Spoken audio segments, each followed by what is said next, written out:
There's nothing like snook hook sets at dawn or catching a tarpon in the moonlight. Find your next fishing trip made easy on fishingbooker.com and experience the magic of the Sunshine State or any other destination on your fishing bucket list. Book a blue water adventure in search of sailfish or go snapper fishing with the kids. With over 6,000 captains and trips to choose from, planning your next one just got a whole lot easier. Download the Fishing Booker app on the Google Play or App Store, or visit them online at fishingbooker.com to book your trip today.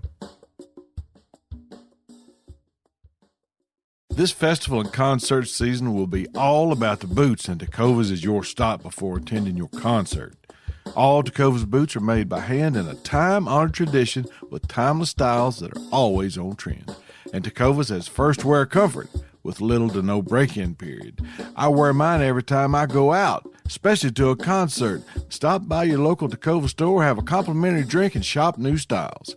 If you can't make it to a store, just visit tecovas.com, that's TECOVAS.com, and find your new favorite pair of boots today. Outdoor adventures won't wait for engine problems. Things like hard starts, rough performance, and lost fuel economy are often caused by fuel gum and varnish buildup.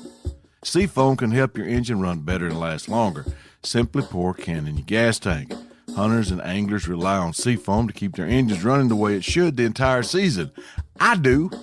Now pick up a can of Seafoam today at your local auto parts store or visit SeafoamWorks.com to learn more.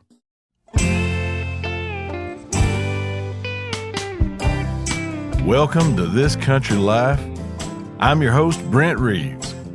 From coon hunting to trot lining and just general country living, I want you to stay a while as I share my stories and country skills that'll help you beat the system. This Country Life is proudly presented as part of Meat Eaters Podcast Network, bringing you the best outdoor podcasts the airways have to offer. All right, friends, pull you up a chair or drop that tailgate. I think I got a thing or two to teach you. Old school. The term old school usually conjures up antiquated ideas and ways, maybe even clothing from a bygone era that most consider outdated. My wife will tell you quick that rummaging through my closet is like taking a trip back in time. And according to her, it's a bad trip. But in my opinion, there's lots to be said for those tried and true staples of practicality and function that far surpass fashion and style. I'm going to talk about all kinds of old school today, but first, I'm going to tell you a story.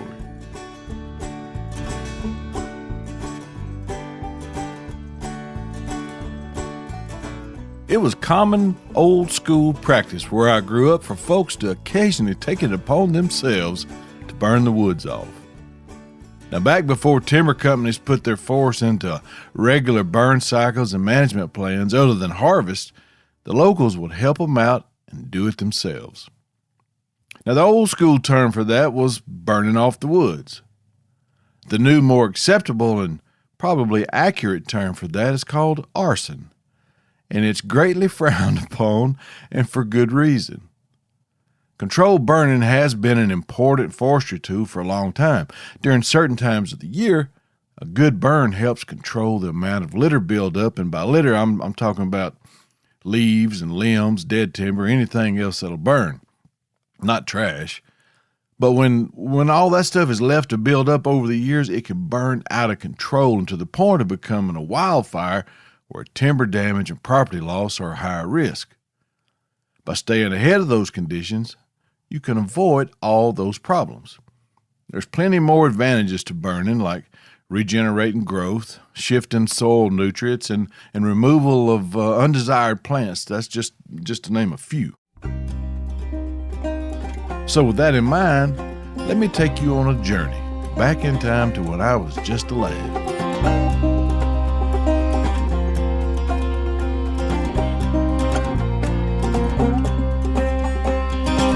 It was late February and had been unseasonably warm, and my dad and I had slipped down to the Saline River bottoms to see if we could catch a mess of fish. We stopped on a bridge on the lower Potlatch Road to fish. Now, there were two main roads that ran through that area. the lower and the upper road, with the upper road being the major avenue for hauling out timber, as the lower road was closer to the actual river bottoms and could be flooded from the many sloughs and creeks and bayous that crisscrossed along the way. Potlatch was a timber company in South Arkansas that owned a huge portion of the woods that we liked to hunt in, and the roads were built for hauling out harvested timber. When I was a kid, that was the biggest place on earth to me. That was my Yellowstone, my Bob Marshall wilderness, and it represented everything that was wild to me.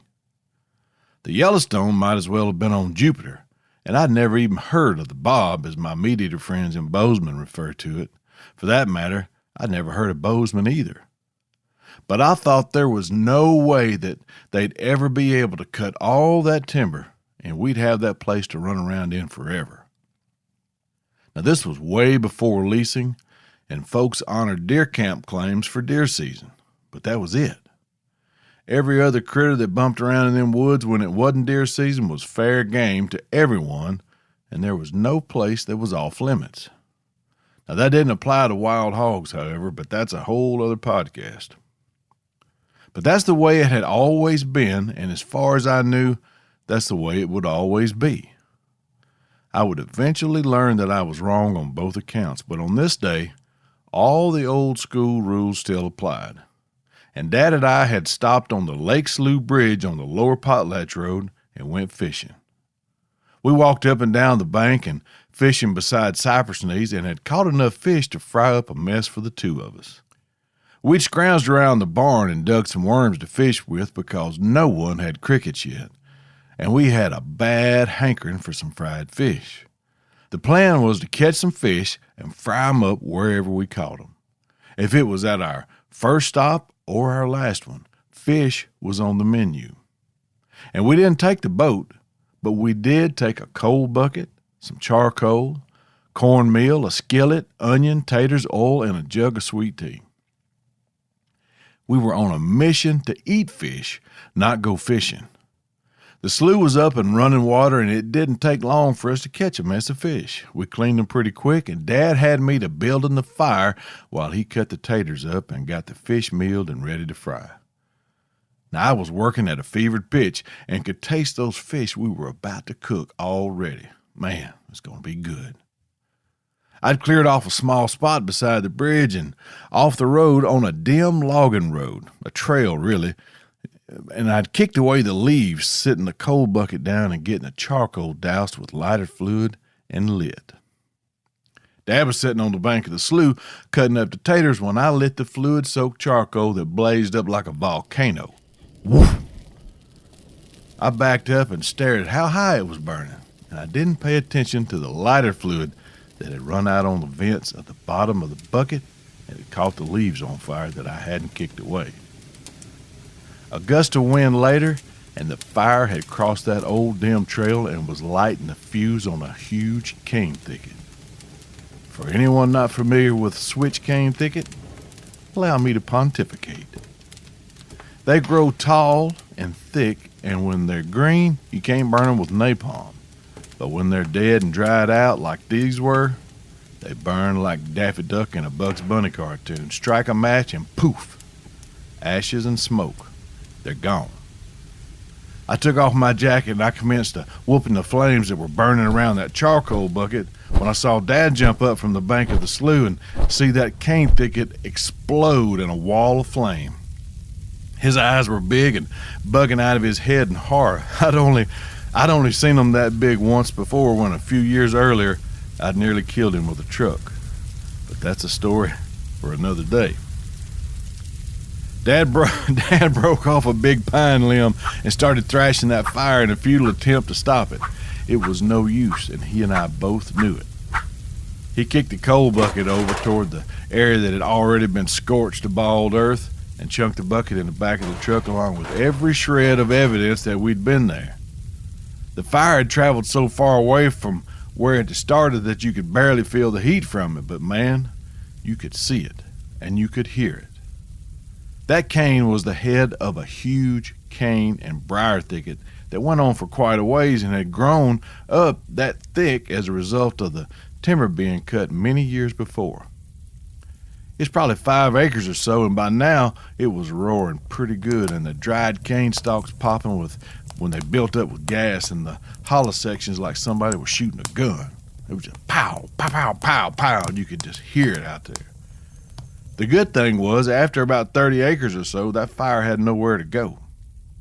It was surrounded by Lake Slough on one side, which was wider than the road we'd driven in on, and another fork of Lake Slough that joined it a quarter of a mile or so in the direction of where the fire was headed.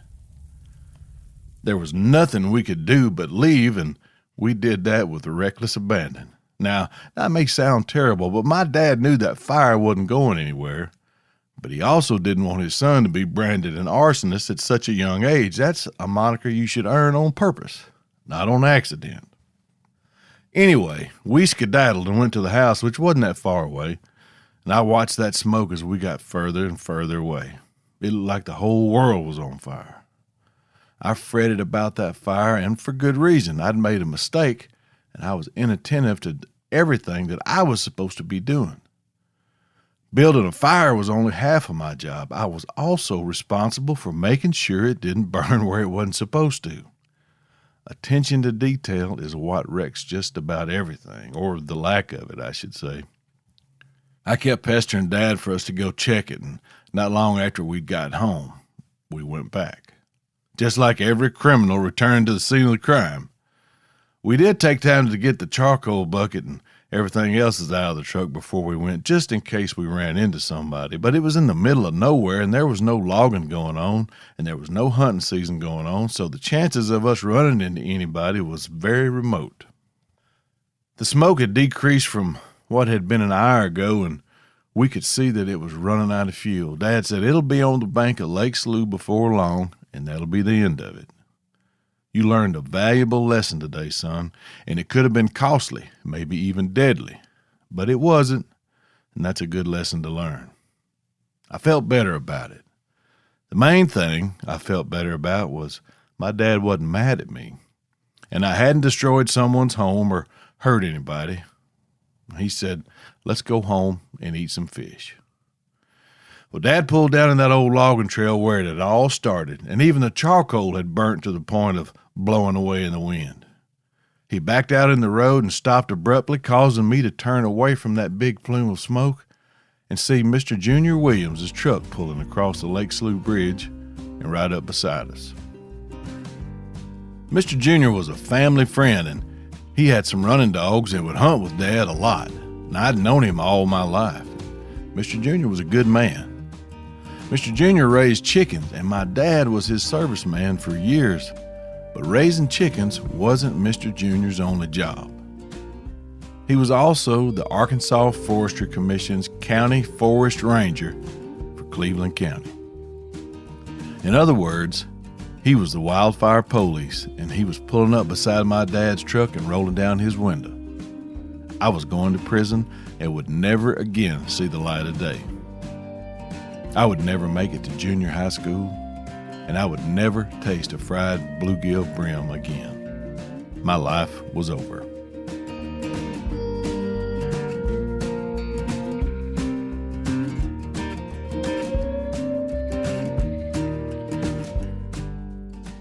Hey, buddy. How are you, Junior? I'm good. Looks like we got a little smoke going. My dad said, yeah, looks like it. I was mortified. I knew at any minute that our very own Columbo of the Woods was going to slap the cuffs on me and haul me off to Cummins Prison Farm, the state penitentiary where I'd be sentenced to life in the electric chair for burning up 35 acres of Potlatch's cane thicket. I was doomed. Time slowed down to a crawl as I prayed for my dad to take his foot off that clutch and get us out of there. That fire ain't going nowhere, is it, buddy? No, Junior. It ought to be about burnt out by now. Lake Slough goes all the way around it. Yeah, that's right. Probably a good thing it burnt now, Mr. Junior said. It's rather than this summer when Lake Slough's dry and it could get out. It wouldn't stop until it got to the river. Man, it wouldn't be a camp left down there. When he said that, I wanted to die. It made me sick at my stomach. I knew all the folks that had camps down there, and I had been a guest in most of them. I glanced back at that smoke, and when I looked back, Mr. Junior was looking at me dead in the eyes, and he said, "Brent, did you burn them woods up?" Sweet Jesus, I'm caught. I just sat there looking back at him and waiting for him to pull his pistol on me. Dad turned his head toward me and said, "Well, answer the man." Now I'm betrayed by my father. I'm going down. I gathered up all the gumption I had, and I said, "I cannot tell a lie, Mr. Junior. I did it." He started laughing and hitting his hand on the steering wheel. Dad started laughing, and I wanted to cry, and I was just about to when Mr. Junior said, "Buddy, that boy is as crazy as you are." Dad said, "He sure is, Junior. We're late for dinner. I'll see you." And with that, we took off. I barely heard Mr. Junior say bye before we were making tracks toward the Ponderosa. Now, I've always thought that he knew we'd done it. After all, I did confess to him. I didn't lie about it. But it was a lesson learned, and one I will never forget. And that's just how that happened.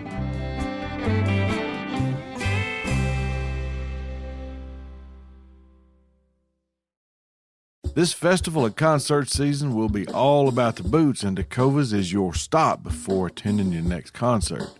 Tecovas has seasonal and limited edition offerings this spring, including men's and women's boots, apparel, hats, bags, and more.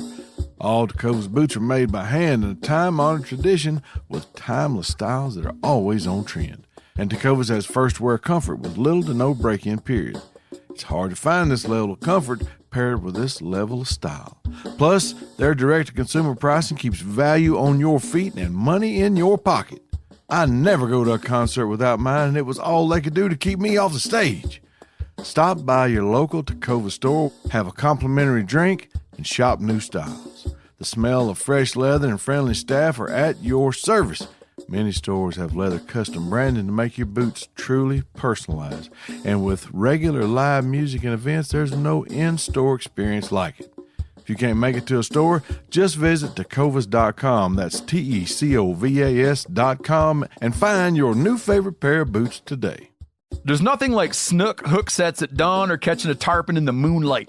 Find your next fishing trip made easy on fishingbooker.com and experience the magic of the Sunshine State or any other destination on your fishing bucket list.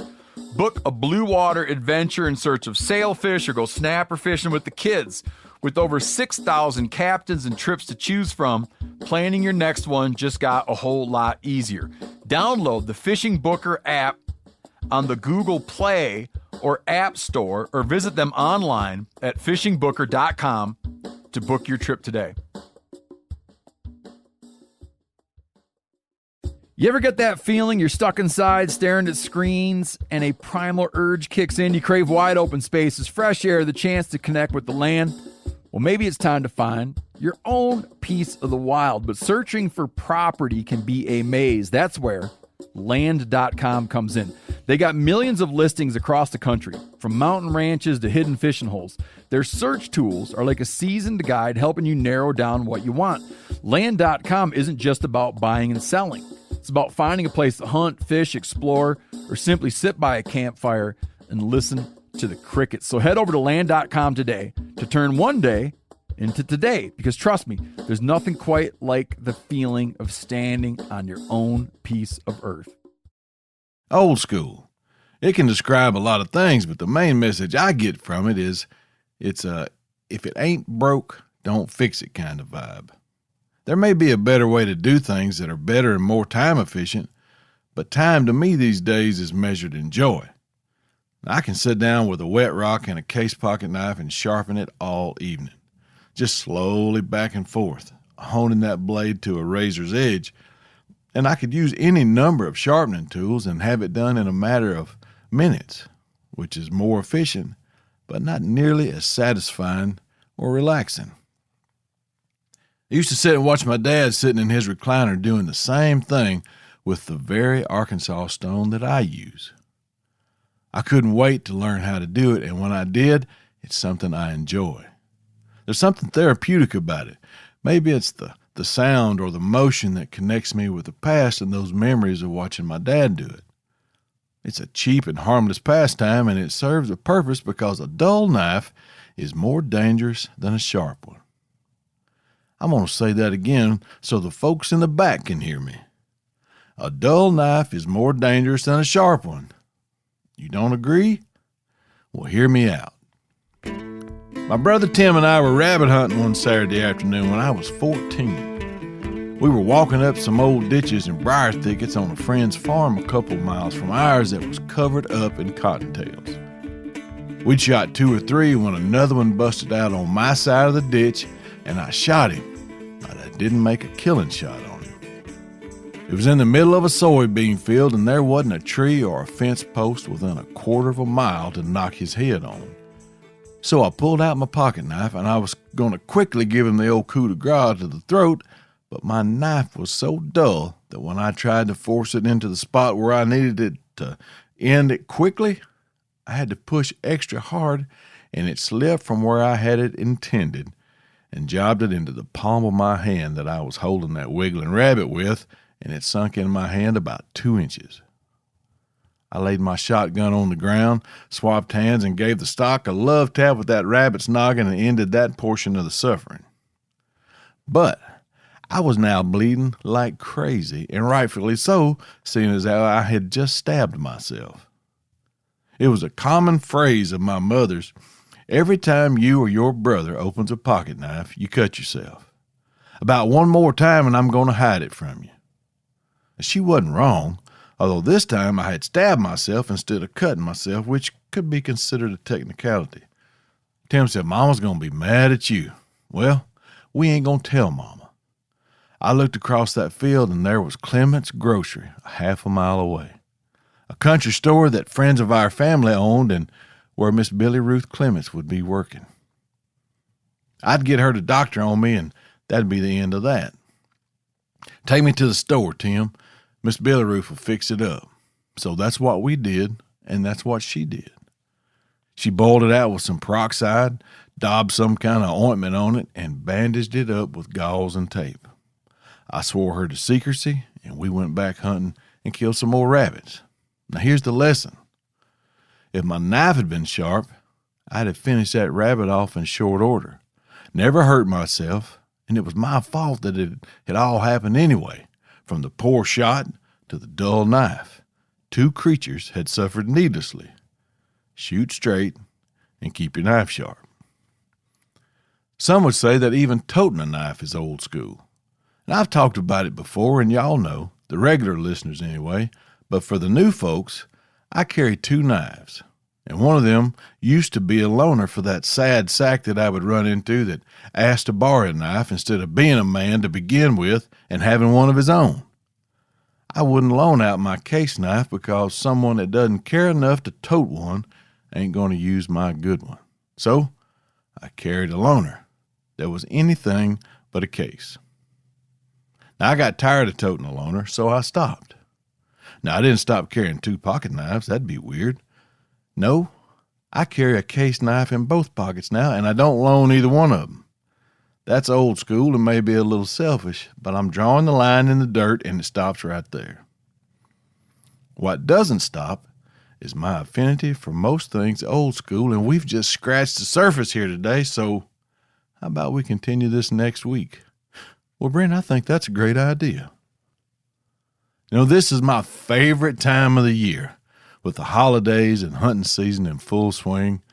I'm spending lots of time in the outdoors with folks I'm partial to, and that makes all the difference in the world.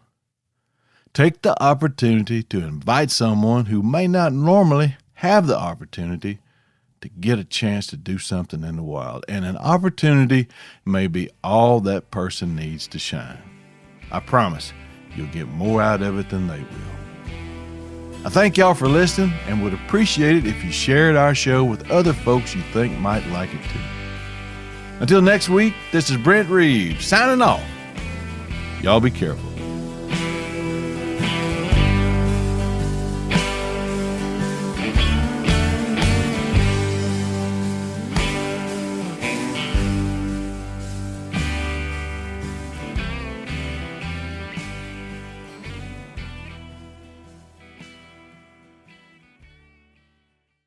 This festival and concert season will be all about the boots, and Tecovas is your stop before attending your concert. All Tecovas boots are made by hand in a time-honored tradition with timeless styles that are always on trend. And Tecovas has first wear comfort with little to no break-in period. I wear mine every time I go out, especially to a concert. Stop by your local Tecova store, have a complimentary drink, and shop new styles. If you can't make it to a store, just visit tecovas.com, that's Tecovas.com, and find your new favorite pair of boots today. Outdoor adventures won't wait for engine problems. Things like hard starts, rough performance, and lost fuel economy are often caused by fuel gum and varnish buildup. Seafoam can help your engine run better and last longer. Simply pour a can in your gas tank. Hunters and anglers rely on Seafoam to keep their engines running the way it should the entire season. I do.